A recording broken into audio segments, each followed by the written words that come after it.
All right, so I have shaped my Kurinuki container and I have let it dry so it is a wet leather hard stage. Now I need to cut it, hollow it out, and create the flange on the lid. So I'm checking how dry and I'm thinking about where I want to cut. So I use a piece of dental floss, or if you have a wire cutoff tool, you can cut straight across, but you could also cut in kind of like a jagged or wavy shape, and that actually helps hold it in shape, in the lid in place a little bit more. But keep in mind, you don't want what are called undercuts, where the piece curves under in one area, because then it locks the lid in place. I also cut a really narrow area, which, truth be told, might mean that it's going to be easier for it to get broken. So be careful about that. All right, so I'm going to mark where I'm going to hollow, and I want it thicker than I think I need, because I can always, work on that later. I can thin it out later. So start a little bit with thicker walls than you want. And now I'm hollowing out. So I have a loop tool or a ribbon tool, but if you don't have that, you could use a paper clip perhaps, or a wire hanger that you've shaped. That would work too. All right, so as I'm going, I am checking all the time how thick my clay is and adjusting, because it is really different, especially with this kind of organic shape. And as I'm going and getting thinner and thinner, I do want to narrow and thin it out so it's about a 1/4 inch thick. But as I get further along, I want to do it in slower and slower increments so that I don't cut through the body. So I can start a little more aggressively with hollowing when I first get started, and then I kind of have to slow down so that I keep the shape and don't have to worry about patching it.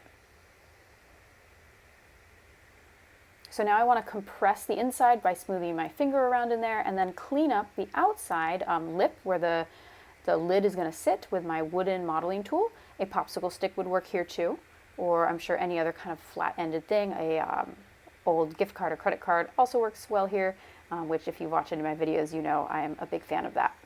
All right, now I need what's called a lid flange. This is super important. Even with those irregular cuts for my lid, it is very easy for a lid to fall off when you pick it up. And so first I'm going to roll out a coil, kind of flatten it in a little bit. And I want to make sure that I have finished hollowing and thinning out my lid. So make sure you do that before you add a flange.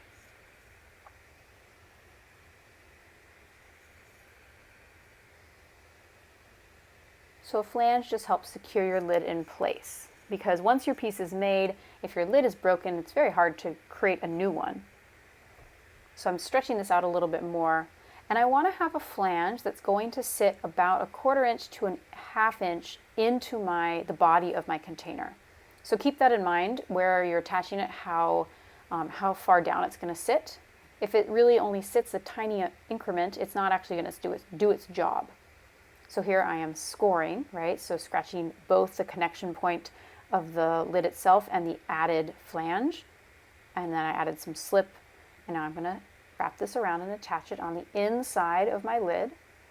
You could add a flange to the body, but I find then it makes it hard to reach inside. So I prefer to add my flange on the lid.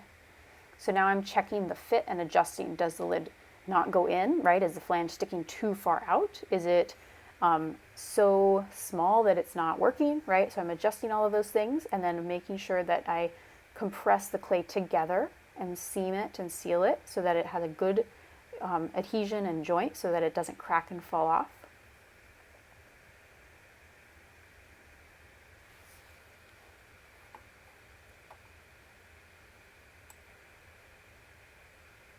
So I just keep working at this. It's really important that I have a well-secured flange, of course. All right, so I want to refine the fit, and I sometimes will add a little strip of plastic to 1 or 2 areas if I'm worried about my lid sticking at all. It usually won't if I'm working leather hard at this point, but it's, doesn't hurt to worry about that.